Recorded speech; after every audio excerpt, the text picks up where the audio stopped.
What's going on, everybody? Kayanne Prod here, back with another video. In this video, I'm going to be showing you guys 5 ways to improve your melodies, to make your melodies placement ready. Let's get right into the first way. Now, the first way is to understand your genre. And what I mean by that is if you're making trap beats and you want to improve your trap melodies, what you need to do is listen to your favorite trap songs. You go through a reference list that you make consisting of tracks that you think are really good that you want to emulate in a sense. So when you listen to these playlists that are filled with the favorite tracks of your genre, it'll give you a reference in your mind. So when you start making beats, you'll be referencing those tracks. Going straight into the second method, and that is active listening. Active listening is actually extremely important and a very essential tool for a producer to have. Don't just listen to enjoy it. You're just hearing it. And when you're just hearing it, it's known as passive listening. Now, active listening is when you're consciously listening to what you're hearing and you're taking mental or even physical notes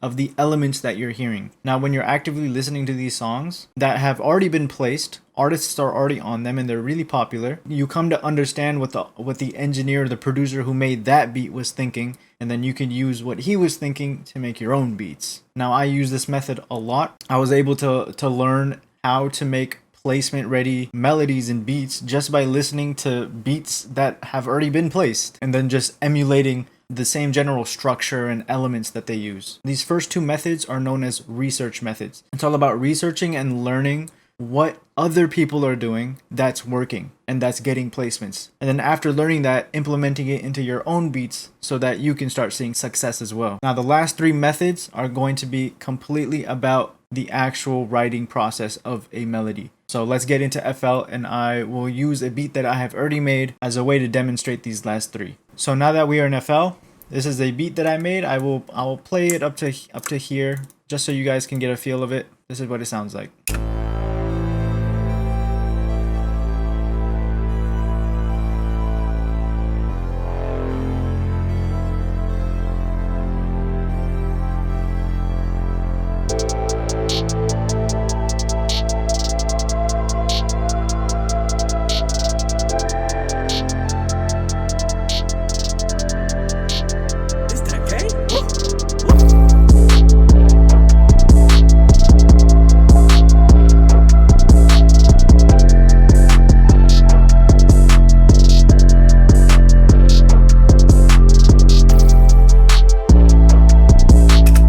So now that we've listened to it, let me go into the third method. And the third method to improve your melodies is to learn music theory. Now, wait. I know what you're thinking. No, you do not need music theory to make melodies. But if you want to improve your melodies, learning music theory is not a bad idea. You can do so much with just learning just the bare minimums of music theory, just how chords are made, what notes sound good together, the keys, those sort of things can literally level up your melody game. And to testament to that, this entire beat and melody was created completely on the MIDI. I did no clicking in for this. And if you look at the MIDI itself for the chords, it's literally an A minor chord going to an F major and then just repeat. That's the whole thing. Everything else is coming from the leads and the plucks. The bass as well, it's literally just following the bass notes, the A and the F. For the vast majority of melodies you guys are going to be making, just knowing a little bit of music theory will improve how your melodies sound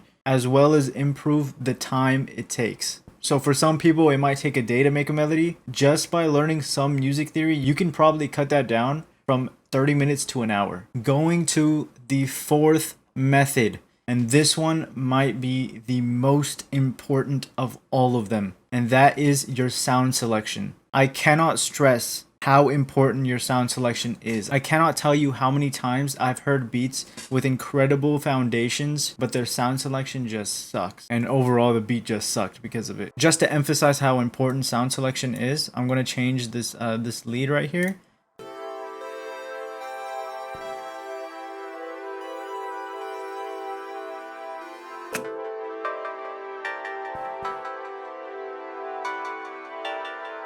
And not only is sound selection important in melodies, it is also extremely important in your drums. You can have the best drum patterns, but if the sounds don't go well together, then it will just sound terrible. Another thing about sound selection that you need to be aware of is your spectrum. What I mean by that is if I go to the master and I open up a fruity EQ, right? Me talking, there's not that much low in my voice. It's mainly the mids all the way to the highs. But if I play the beat, I want you to watch what areas go up.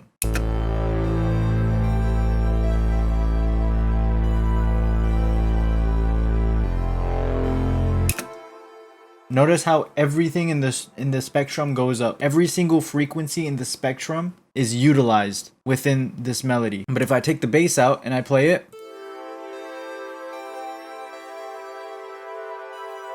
you'll notice that all the bass in the spectrum has just gone away. So that's why it feels less full. Now if I play this and I take away this top bit, and now I play it,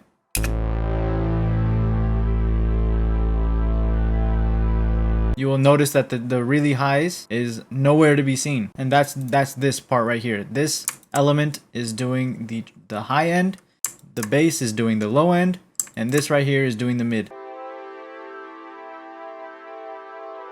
And together, they fill up the entire spectrum.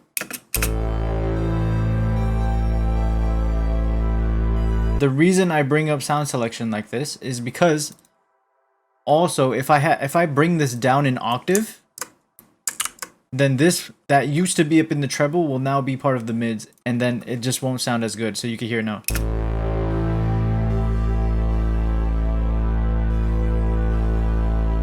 So it gets lost within the mix because of that. And I hear a lot of people do this where they don't fully utilize the entire spectrum. So it's only natural that this is in the highs. And I carry that throughout.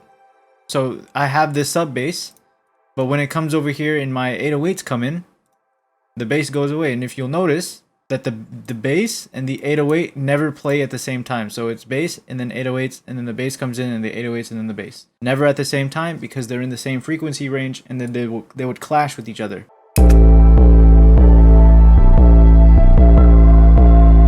So you can hear how everything is fully utilizing that spectrum. Now moving on to our final method. And this method is the second most important in my opinion, and that is your plugins. Now, for me, plugins are super crucial to my sound. If you listen to the beat without any plugins, this is what it sounds like.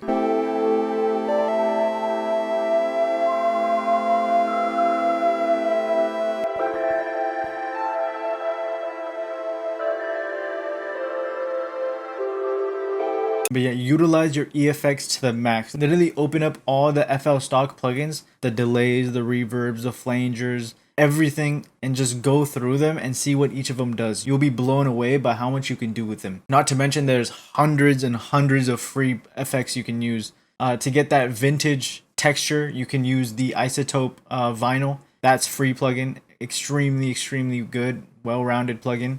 Thank you guys so much for watching. I hope you guys learned something that you can utilize within your melodies and improve your melodies so that you guys can be getting placements as well. Subscribe, like, leave a comment on what you want to see next. I read all my comments and I try to fulfill any requests that come through. And yeah, I will see you guys next time. Peace.